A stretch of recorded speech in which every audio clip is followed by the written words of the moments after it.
அப்ப தூய விஞ்ஞானம் பிரயோக விஞ்ஞானம். இப்ப ஒவ்வொன்றா பார்ப்போம் பாருங்க. முதலாவது தூய விஞ்ஞானம், பியூர் சயின்ஸ். தூய விஞ்ஞானம்ங்கிறது பியூர் சயின்ஸ். இப்ப பியூர் சயின்ஸ் எடுத்தீங்கன்னு சொன்னா பாருங்க, அம்மா இல்ல என்ன சொல்றாங்கன்னு சொல்லி, தூய விஞ்ஞானம் என்பது முதன்மையான கோட்பாடுகளை அடிப்படையாக கொண்டதும் தாவரங்கள் விலங்குகள் தொடர்பான கற்கையை முதன்மையாக கொண்டதும் ஆகும். அப்ப இந்த தாவரங்கள் சம்பந்தமாகவும் விலங்குகள் சம்பந்தமாக நம்ம இதில் விரிவா பார்ப்போம். இப்போ உதாரணத்துக்கு பயாலஜி எடுத்தீங்கன்னு சொன்னா பயாலஜில தாவரங்கள் விலங்குகள் சம்பந்தமாக விரிவா நம்ம படிப்போம்னா விரிவாக அதுல இருக்கு. அப்ப அதுல இருக்கக்கூடிய தேரிகள் என்ன செய்யறோம், நம்ம இப்ப உதாரணத்துக்கு நம்ம இப்ப படிச்சோம் தானே தாவர இனவிருத்தி என்ற ஒரு விஷயம். இப்ப விகார பிறப்பாகும், கலப்பு பிறப்பாகும், ஒட்டுதல், இளைய வளர்ப்பு. அப்ப இதெல்லாம் வந்து பயாலஜியில் இருக்கக்கூடிய விஷயம், தாவரங்களை நிகழ்த்தக்கூடிய செயற்பாடு. அப்ப அதை வந்து நம்ம தியரி அறிக்கிறது நம்ம என்ன செய்ய அக்ரிகல்ச்சர்ல அப்ளை பண்ணி பார்ப்போம். இவ்வாறான தாவரங்கள் மற்றும் விலங்குகள் தொடர்பான அடிப்படையான விஞ்ஞான கோட்பாடுகளும் கற்கைகளும் விவசாய விஞ்ஞானத்துக்கு அடிப்படை. அப்ப விவசாய விஞ்ஞானத்தினுடைய பேஸே தான் ஏன்னா சயின்ஸ் இருக்கக்கூடிய கோட்பாடுகள் தான் எக்ரி சயின்ஸினுடைய பேஸ். அப்ப அதை வச்சுதான் விஞ்ஞானத்தை விவசாயத்துல பூத்துறாங்க. இரண்டாவது பாருங்க பிரயோக விஞ்ஞானம், அப்ளைட் சயின்ஸ். பாருங்க, பிரயோக விஞ்ஞானத்தில் தூய விஞ்ஞானத்தின் பிரயோகங்கள் பயன்படுத்தப்படும். விவசாய விஞ்ஞானமானது ஒரு பிரயோக விஞ்ஞானமாகும். ரைட், மிக முக்கியமான ஒரு பாயிண்ட் இது. நம்ம எக்ரி சயின்ஸ்ங்கிறது ஒரு அப்ளைட் சயின்ஸ். தூய சயின்ஸ் இருக்கக்கூடிய நிறைய கோட்பாடுகள் நம்ம விவசாயத்துக்குள்ள புகுத்துறோம்.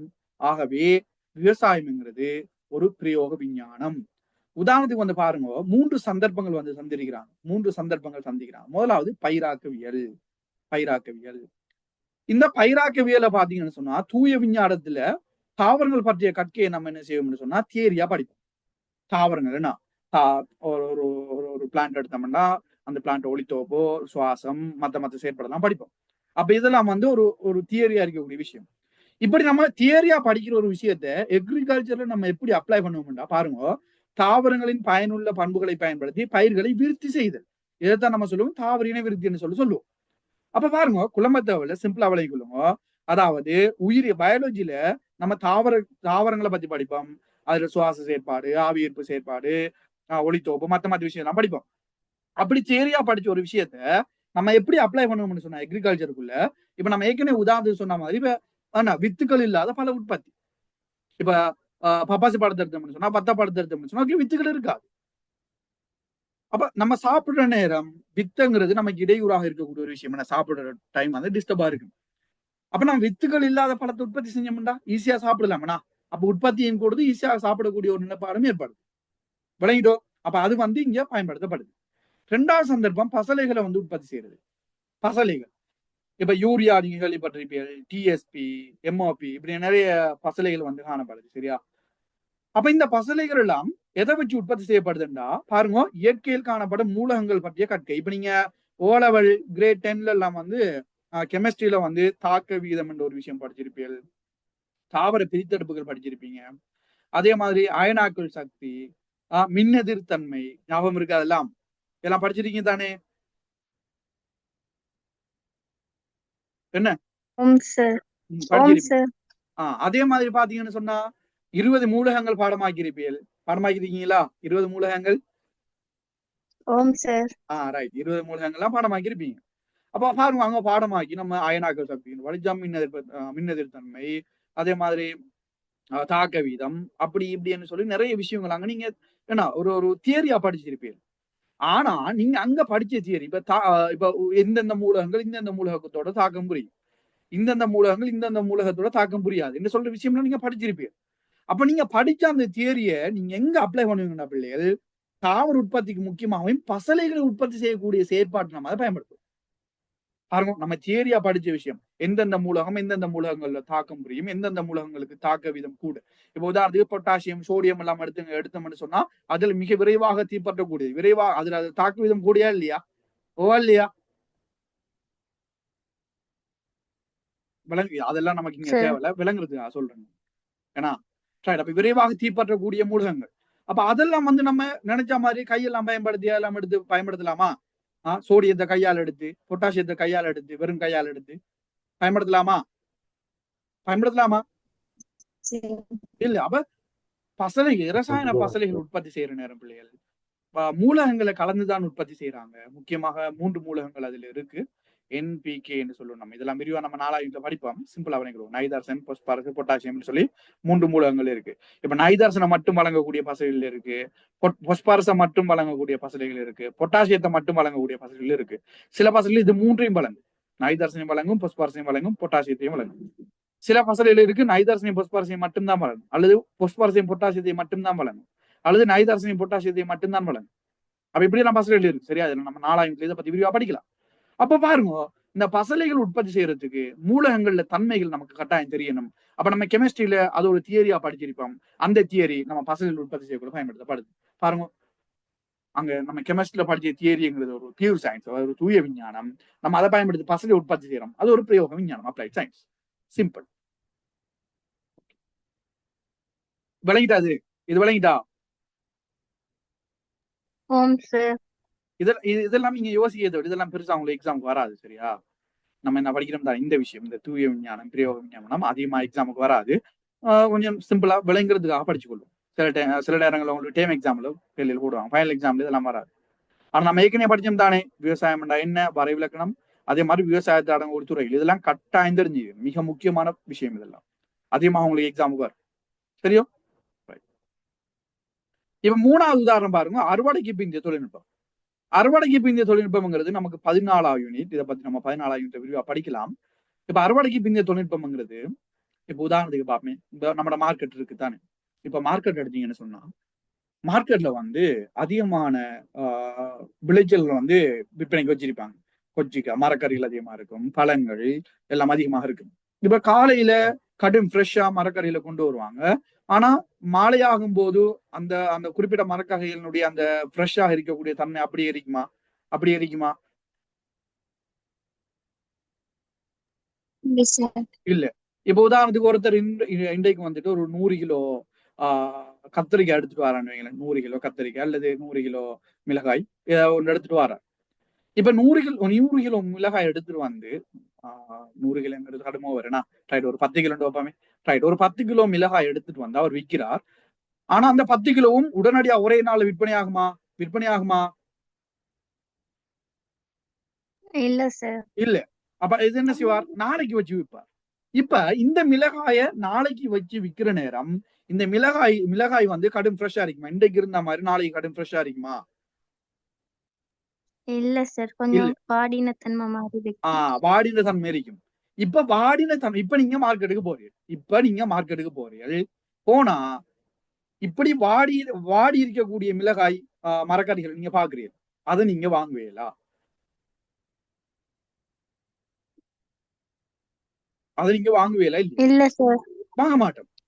இப்ப யாரும் அந்த மரக்கறிகளை வாங்கலன்னு சொன்னா, கடைசியா அந்த மரக்கறிகளை வீச வேண்டிய ஒரு நிலைமை ஏற்படுமா இல்லையா? அப்ப இந்த மரக்கறிகளை பாருங்க, விற்பனை செய்யாம அவர் வீசுறார் என்று சொன்னால், இதற்கு பேர் தான் அறுவடைக்கு பிந்தைய இழப்பு. அறுவடைக்கு பிந்தைய இழப்புங்கிறது நம்ம ஒரு விளைச்சல் அறுவடை செஞ்சதிலிருந்து நம்ம மார்க்கெட்டுக்கு கொண்டு வந்து விற்கிற வரைக்கும் ஏற்படக்கூடிய இழப்புகள். இதை நம்ம விரிவாக நம்ம 14வது அழகா பார்க்கலாம். இன்னொரு உதாரணம் சொல்லணும் உங்களுக்கு. இப்ப மலைநாட்டு பிரதேசம் நுவரெலியாவில இருந்து கரெக்டா உற்பத்தி செஞ்சு எடுத்து வராங்கன்னு சொன்னா, அவர் கொண்டு வரக்கூடிய லொரி மூடாம, அந்த குறிப்பிட்ட வாகனத்தை மூடாம, ஏன்னா வெயில் படக்கூடிய அவர் விளைச்சல் எடுத்துட்டு வராருன்னு சொன்னா, அந்த விளைச்சல் அவர் கொண்டு வரதுக்கு இடையிலேயே வாடி போயிருமா இல்லையா?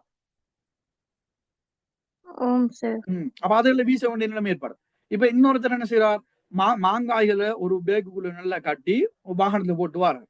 இப்ப அவர் மார்க்கெட்டுக்கு அந்த மாங்காய் பேக்கை பிரிக்கிற நேரம் அதுக்குள்ள 100 மாங்காய் இருக்குன்னு சொன்னால், அதுல எப்படியும் ஒரு 5-10 மாங்காய் என்ன ஒன்றோடு ஒன்று பட்டு நசிப்பட்டு இருக்கும்.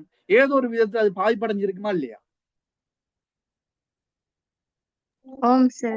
அப்ப பாருங்க, 100 மாங்காய் விற்கிற இடத்துல அவர் என்ன செய்யறார்? 10 மாங்காய் வீச வேண்டிய நிலைமை. 90 மாங்காய் தான் அவர் விற்பனை செய்ய போறார். அப்ப இந்த பாருங்க, 100 மாங்காயில 10 மாங்காய் வீசுறோம்னு சொன்னா, அந்த 10 மாங்காய்ங்கிறது தான் அறுவடைக்கு பிந்தைய இழப்பு. விளங்கிட்டா? இப்ப இந்த அறுவடைக்கு பிந்தைய தொழில்நுட்பத்துல பாத்தீங்கன்னா பிள்ளைகள் அதிகமான இயந்திரங்கள் அதுல நம்ம பயன்படுத்துவோம். சரியா? இதெல்லாம் நம்ம நல்லா பார்ப்போம். அப்ப இந்த அறுவடைக்கு பிந்தைய தொழில்நுட்பத்துல பௌதியவியல் சார்ந்த கோட்பாடுகள், உயிரியல் பயாலஜி சார்ந்த கோட்பாடுகள், பிசிக்ஸ் சார்ந்த கோட்பாடுகள், பயாலஜி சார்ந்த கோட்பாடுகள், அதே மாதிரி ரசாயனம் கெமிஸ்ட்ரி சார்ந்த கோட்பாடுகள் எல்லாம் பயன்படுத்துறாங்க. அப்படி பயன்படுத்தி என்ன செய்யறாங்கன்னா அறுவடைக்கு பிந்தைய இழப்பை குறைப்பதற்கான உத்திகளை வந்து கையாளுறாங்க. உதாரணத்துக்கு மெஷின், ஒரு இடத்துல கூடிய விளைச்சலை இன்னொரு இடத்த எடுத்துட்டு போறதுக்கு நம்ம வாகனங்களை பயன்படுத்தும் தானே, டிரான்ஸ்போர்ட்டுக்கு, போக்குவரத்துக்கு. அப்ப இங்க அந்த வாகனங்கள் அதிகமாக பிசிக்ஸ், ஏன்னா பௌதியவியல் கோட்பாடுகள் வந்து அதிகமாக பயன்படுத்தப்பட்டிருக்கும். அப்ப பாருங்க, பௌதியவியல் கோட்பாடுங்கிறது நம்மட என்ன விளைச்சல்களை எடுத்துட்டு போற வாகனங்களை பயன்படுத்தப்படுறதால அது ஒரு அப்ளைட் சயின்ஸ். அப்ப இதெல்லாம் சிம்பிளான உதாரணங்கள். அப்ப இதெல்லாம் விளங்கிட்டா உங்களுக்கு? இதெல்லாம் ஈஸியா விளங்கிட்டா? ரைட்.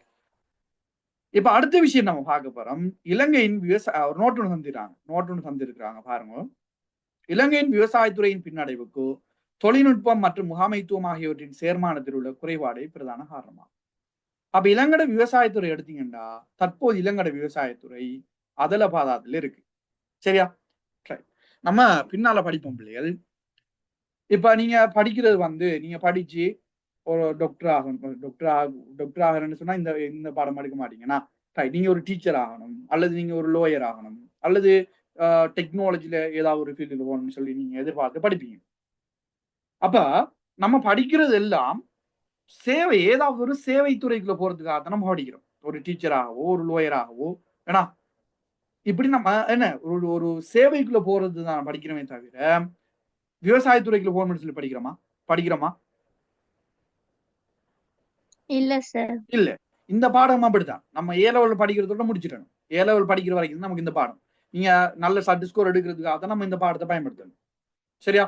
நல்லா படிச்சு ஏ எடுத்தீங்கன்னு சொன்னா எப்படி உங்களோட சர்ட் ஸ்கோர் நல்லா அதிகமா வரதுக்கு வாய்ப்புகள் இருக்கு. நீங்க எடுக்கக்கூடிய மற்ற 2 பாடமும் ஒரு 3 எடுங்கன்னு வைங்களேன். ஒரு 3 எடுத்தீங்கன்னு சொன்னா எப்படி முதல் ஓஃபை காட்டி போகக்கூடிய வாய்ப்புகள் இருக்கு. சரியா? ரைட். அப்ப நான் பின்னால நிறைய விஷயங்கள் சொல்லுவேன். அப்ப என்ன சொல்ல வாரேன்னு சொன்னா, யாரும் விவசாயத்துறைக்குள்ள போறதுக்கு விரும்பல. ஏன்னா இப்ப நானும் டீச் பண்றது இந்த பாடத்துக்காக நீங்க நல்ல சர்டிஃபிகேட் ஸ்கோர் எடுக்கணும், பிள்ளையிலேயே எடுக்கணும்ன்றதுக்காக, நீங்க படிக்கிறதுக்காக நம்ம இந்த பாடத்தை எடுத்து ஈஸியாக கேம்பஸ் போன் பண்ணதுக்காக. ஏன்னா அப்ப அதுக்காகத்தான் நம்ம மெயினா படிக்கிறோம். சரியோ? அப்ப அந்த வகையில பாத்தீங்கன்னு சொன்னா அதிகமானவங்க சேவைத்துறைக்குள்ள தான் போக விரும்புறாங்க, விவசாயத்துறைக்குள்ள போறது விரும்புறல. இதனால இலங்கையினுடைய மொத்த தேசிய உற்பத்திங்கிற ஒரு விஷயம் இருக்கு. சரியா? மொத்த தேசிய உற்பத்திங்கிற ஒரு விஷயம் ஒன்று இருக்கு. நம்ம இதெல்லாம் பின்னால படிப்போம். இப்ப சிம்பிளா ஞாபகம் வச்சுக்கொள்ளுங்க. இந்த மொத்த தேசிய உற்பத்தியில வந்து பிள்ளைகள் 3 துறைகள் வந்து பங்களிப்பு செய்யும். மொத்த தேசிய உற்பத்தியில 3 துறைகள் வந்து பங்களிப்பு செய்யும். விவசாயத்துறை, அதே மாதிரி போக்குவரத்து துறை, இந்த போக்குவரத்து துறை இல்ல, சேவைத்துறை. விவசாயத்துறை, சேவைத்துறை, அடுத்து வந்து கைத்தொழில்துறை. எஸ். அப்ப இப்படி 3 துறைகள் வந்து என்ன செய்யுதுன்னு சொன்னா இலங்கையினுடைய மொத்த தேசிய உற்பத்தியில வந்து செல்வாக்கு செலுத்தக்கூடிய துறைகளாக இருக்கு. சரியா? அப்ப இதுல வந்து பாத்தீங்கன்னு சொன்னா பிள்ளைகள் விவசாயத்துறை தான் வந்து கடைசியில் இருக்கு. விளங்கா சொல்றது? இலங்கட மொத்த தேசிய உற்பத்திக்கு பங்களிப்பு செய்யக்கூடிய துறைகள்ல விவசாயத்துறை கடைசியில் இருக்கு, 3வது இடத்துல இருக்கு. ஃபர்ஸ்ட் இடத்துல இருக்கிறது இந்த சேவைத்துறை, சேவைத்துறை தான் ஃபர்ஸ்ட் இடத்துல இருக்கு. ஏனண்டா இலங்கையில் இருக்கிற நிறைய பேர் சேவைத்துறைக்குள்ளதான் போறாங்க. சேவைத்துறைக்கு அடுத்ததாக கைத்தொழில் துறை, இண்டஸ்ட்ரி, கைத்தொழில், 2வதா கைத்தொழில் பிசினஸ் பண்றதுக்காக போறாங்க. கடைசியா 3வது இடத்துல தான் இந்த விவசாயத்துறை இருக்கு. ஆனா இலங்கையை பொறுத்த வரைக்கும் இலங்கைங்கிறது அபிவிருத்தி அடைந்து வரக்கூடிய ஒரு நாடு. இலங்கை உண்மையா அபிவிருத்தி அடையணும்னு சொன்னா அவர் இந்த விவசாயத்துறையை வச்சுதான் அபிவிருத்தி அடையணும். நம்ம நாட்டுல அதிகமான தொழில்நுட்பம் இல்லை. அதனால தொழில்நுட்பத்தை பயன்படுத்தி நமக்கு முன்னேறியலுமா? இல்ல சார். இல்ல. அப்ப நமக்கு இருக்கக்கூடிய ஒரே ஒரு வளம் வந்து இந்த விவசாயம் என்று சொல்லக்கூடியது. அப்ப இந்த விவசாயத்தை வச்சுதான் நம்ம என்ன செய்யணும், முன்னேறக்கூடிய வாய்ப்புகளை உருவாக்கணும். சரியா? ஆனா உண்மையா இலங்கையில இப்ப இலங்கையில விவசாயத்துறையை மேம்படுத்தக்கூடிய வழிவகைகள் இருந்தாலும் நிறைய ஓட்டைகள் இருக்கு, குறைபாடுகள் இருக்கு. அது என்ன குறைபாடுகள்னா நம்ம பின்னால படிக்கலாம். சரியா? ஆனா நீங்க சைனா, அதே மாதிரி ஜப்பான், அமெரிக்கா, யூகே இப்படியான வெளிநாடுகளை நீங்க எடுத்து பாத்தீங்கன்னா பிள்ளைகள் எக்ரிகல்ச்சர்ல வந்து அதிகமா இன்வெஸ்ட் பண்ணியிருப்பாங்க. அங்க அதிகமாக டெக்னாலஜி பயன்படுத்தப்படும். நிறைய படிச்சவங்க இந்த எக்ரிகல்ச்சர் ஃபீல்டுக்குள்ளான இருப்பாங்க. என்ன காரணம்னு சொன்னா அங்க அவங்க பயன்படுத்தக்கூடிய எக்ரிகல்ச்சருங்கிறது வித்தியாசமானது. நம்மள மாதிரி இப்ப இருக்கிற மாதிரி நம்ம நாட்டு இது மாதிரி இல்லை. இப்ப நீங்க நிறைய வீடியோஸ் எல்லாம் பார்த்திருப்பீங்க. ஃபாரின்ல நம்ம எடுத்தீங்கன்னா அறுவடை செய்யறதுக்கு ரொபோவை பயன்படுத்துறாங்க. ஜப்பான், சைனா எல்லாம் என்ன செய்யறாங்கன்னா ரொபோவை பயன்படுத்துறாங்க. ரொம்ப என்ன செய்யுதுன்னு சொன்னா விளைச்சல் அதுவே அறுவடை செஞ்சுட்டு வருது. அதே மாதிரி ஐடி, ஏன்னா தகவல் தொழில்நுட்பம் வந்து அதிகமாக பயன்படுத்தப்படுது. எவ்வளவுக்கு பசலையை வழங்கணும், எவ்வளவுக்கு நீரை வழங்கணும் எல்லாம் வந்து என்ன தன்னியக்கமாக கட்டுப்படுத்தப்படுது. அதே மாதிரி பாத்தீங்கன்னா பசலையில் விசிறதுக்கு மத்த செயற்பாடுகள் எல்லாம் ட்ரோன்ஸை வந்து அதிகமா பயன்படுத்துறாங்க. அதே மாதிரி வித்துக்களை உற்பத்தி செய்யறதுக்காக, நல்ல ஆரோக்கியமான தரமான வித்துக்கள் உற்பத்தி செய்யறதுக்காக பல்வேறு விதமான ஆய்வுகளை நடத்துறாங்க. லேபுகள் இருக்கு. அந்த லேபுல வந்து பல்வேறு விதமான ஆய்வுகள் நடத்தி புதிய புதிய தாவரங்கள் அதெல்லாம் வந்து உற்பத்தி செய்யறாங்க. அப்ப பாருங்க, ஃபுல்லா சயின்ஸ் அங்க பயன்படுத்தப்படுது. அப்ப அதனால அங்க வெளிநாடுகள் இருக்கக்கூடிய அபிவிருத்தி அடைந்த நாடுகள் இருக்கக்கூடிய தொழில்நுட்பங்கள் அதிகமாக இருக்கிறதால அங்க இருக்கக்கூடிய விவசாயம் சார்ந்த விஷயங்கள் வந்து அட்வான்ஸ் ஆனது. நிறைய பேர் அதுல போக விரும்புவாங்க. ஆனா நம்ம நாட்டை எடுத்தா மிச்சம் கஷ்டம். ஏன்னா நம்ம நாடு ஒரு அபிவிருத்தி அடைந்து வரக்கூடிய நாடு. இந்தியா, நம்ம இப்படியான நாடுகள்லாம் வந்து அபிவிருத்தி அடைந்து வரக்கூடிய நாடு. அப்ப நமக்கு இந்த விவசாயத்தை பயன்படுத்தான் முன்னேறி கொள்றதுக்கு வாய்ப்புகள் இருக்கு. சரியோ, ரைட். இப்ப இந்த பாயிண்ட்ல சொல்றான் பாருங்க நோட்ல, இலங்கையின் விவசாயத்துறையின் பின்னடைவுக்கு தொழில்நுட்பம் மற்றும் முகாமைத்துவம் ஆகியவற்றின் சேர்மானத்தில் உள்ள குறைபாடை பிரதான காரணமாகும். அப்ப இலங்கை விவசாயத்துறையில அதிகமான பின்னடைவுகள் இருக்கு. இதெல்லாம் நம்ம விரிவா பின்னால பார்க்கலாம். சரியா, விரிவா பார்க்கலாம். இதுல மிக முக்கியமாக அதுக்கு காரணம் என்ன சொல்றாங்கடா, இந்த விவசாயத்துறையினுடைய பின்னடைவுக்கு முக்கியமான காரணமா என்னென்ன சொல்றாங்கடா, தொழில்நுட்பம், அதே மாதிரி டெக்னாலஜி, அதே மாதிரி மேனேஜ்மெண்ட், முகாமைத்துவம், இது ரெண்டுலையும் இருக்கக்கூடிய குறைபாடுகள் தான் மிக முக்கியமான காரணங்களாக இருக்கா. சரியா, ரைட். அப்ப அதெல்லாம் பத்தி தான் நம்ம இதுல வந்து பார்க்க போறோம்.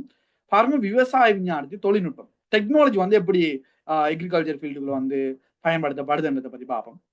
பாருங்க, தூய விஞ்ஞானத்தின் பிரயோகங்கள் மூலம் விவசாய விஞ்ஞானத்தின் வினைத்தின் அதிபருக்கான தொழில்நுட்பத்தை பயன்படுத்தல் அவசியமாகும். இதற்கான காரணங்கள், அப்ப இலங்கையில வந்து இந்த விவசாய விஞ்ஞானத்துல வந்து தொழில்நுட்பம் அதிகமாக பயன்படுத்தப்படுது. அது எப்படி எப்படி பயன்படுத்தப்படுது என்ற விஷயம் எல்லாம் நம்ம அடுத்த கிளாஸ்ல விரிவா பார்க்கலாம். சரியா, ரைட். ஸோ அப்ப இதோட ஸ்டாப் பண்ணுவோம். நீ படிச்செல்லாம் விளங்கிட்டா? அப்ப இன்றைக்கு ஃபர்ஸ்ட் கிளாஸ்ன்றதால மிச்சம் சிம்பிளா வழங்கப்படுத்திருக்கிறேன். அப்ப இதெல்லாம் விளங்கிட்டா? ஆம் சார். ஒரு பேசிக் நாலேஜ் ஒன்று கிடைச்சிட்டா? ஆம் சார். கிளாஸ் விளங்குதா? படிக்கிற விஷயங்கள் விளங்குதா உங்களுக்கு? ஆம் சார். இப்படிதான் நம்ம கிளாஸ் அடுத்தடுத்த கிளாஸில் வந்து கண்டினியூவா போகும். அப்ப நீங்க கிளாஸ்ல ஜாயின் ஆக விருப்பமானாக்கள் கண்டினியூவா ஜாயின் ஆகிடும். நம்ம நாளைக்கு எனக்கு டைம் இருந்தால் ஒரு கிளாஸ் வந்து போடுவேன். அப்படி இல்லைன்னு சொன்னா வார சண்டே அப்படி போறதுக்கு வாய்ப்பு இருக்கு. சரியா, நம்ம குயிக்கா ஸ்டார்ட் பண்ணி குயிக்கா முடிக்கணும். இதுல நிறைய விஷயங்கள் இருக்கு. நம்ம அடுத்தடுத்த கிளாஸ்ல அதை பத்தி கதைக்கலாம். எஸ் டவுட்ல இருக்கா உங்களுக்கு? எஸ் டவுட்ல இருந்தா கேளுங்களா? ஓகே, சரி. டவுட்ல இருக்கா இந்த பாடத்துலயோ அல்லது இன்னைக்கு படிச்சது சம்பந்தமாகும்?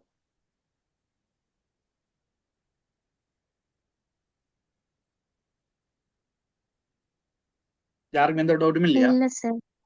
Right, okay. இல்ல சார். இல்ல, ஓகே, ரைட். அப்ப இன்ஷா அல்லாஹ் அடுத்த கிளாஸ் சந்திப்போம். நான் அந்த பிடிஎஃப் வந்து குரூப்ல போட்டு விட்டுறேன். பிரிண்ட் அவுட் எடுத்துக்கொள்ளும். சரியா, இந்த அடுத்த விஷயம் சொல்லிக் கொள்றேன். நீங்க இந்த பாடத்தை எடுக்கிற நேரம் ஏற்படக்கூடிய பெரிய ஒரு பிரச்சனை தான், ஸ்கூல்ல டீச்சர்ஸ் இல்ல, அடுத்தது ரிசோர்ஸ் இல்ல, ஏன்னா அப்படின்னு யோசிப்பீங்க. அப்படியாண்டு இல்ல, நம்ம பாடத்தை பொறுத்த வரைக்கும் உங்களுக்கு ஐலண்ட் வைட்டாவே நடக்கக்கூடிய ஒரு கிளாஸ். ஏன்னா ஸ்டார்ட்ல இப்படி கொஞ்சம் பேர் அவர்கள் போக போக பிள்ளைகள் கூடுவாங்க. சரியா, இப்பதானே ஓலவில் எழுதிட்டு இருக்கீங்க நீங்க. அப்புறம் படிக்கிற பிள்ளைகள் தான் இன்ட்ரெஸ்டா அடுத்தடுத்த இதுல நோக்கி போகும். கொஞ்சம் பேர் இல்லை, அநேகமான பிள்ளைகள் வந்து இந்த டைம் ஆத்துல எடுத்து கொண்டு இருப்பாங்க. ஏன்னா இப்பதான் ஓலவில் முடிஞ்சிருக்குன்னு சொல்லி ஆத்துல எடுத்துட்டு இருப்பாங்க. இதுக்கு பிறகுதான் ஒரு அடுத்த மாசம் அப்படித்தான் பிள்ளைகள் என்ன செய்யணும்னு சொன்னா புது புது பாடங்களை தேட ஆரம்பிக்கும். சரியோ, ரைட். அப்ப நம்ம பாடத்தை பொறுத்த வரைக்கும் பிள்ளைகள் நம்ம இப்படியே இதா கொண்டு போகலாம். ஃபைனல் எக்ஸாம் வரைக்கும் நம்மளோட கிளாஸஸ் வந்து கண்டிப்பா நடக்கும். இதே மாதிரி தான் நம்ம கிளாஸஸ் வந்து நடக்கும். சரியா, லைவா படிக்கிற மாதிரியான எக்ஸ்பீரியன்ஸ் நம்ம கிளாஸ்ல உங்களுக்கு கிடைக்கும். நீங்க யோசிக்க தேவையில்ல. அடுத்தது ரிசோர்ஸ் இல்லைன்னு சொல்லி கவலைப்பட தேவையில்லை. நம்ம கிளாஸ் வந்து கண்டினியூவா நடக்கும்.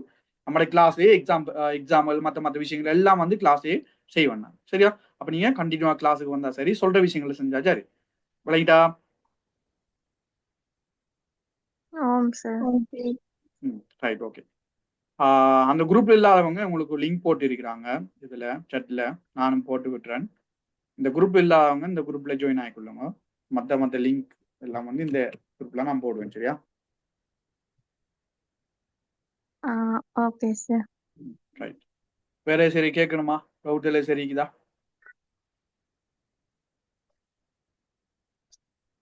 Any doubts?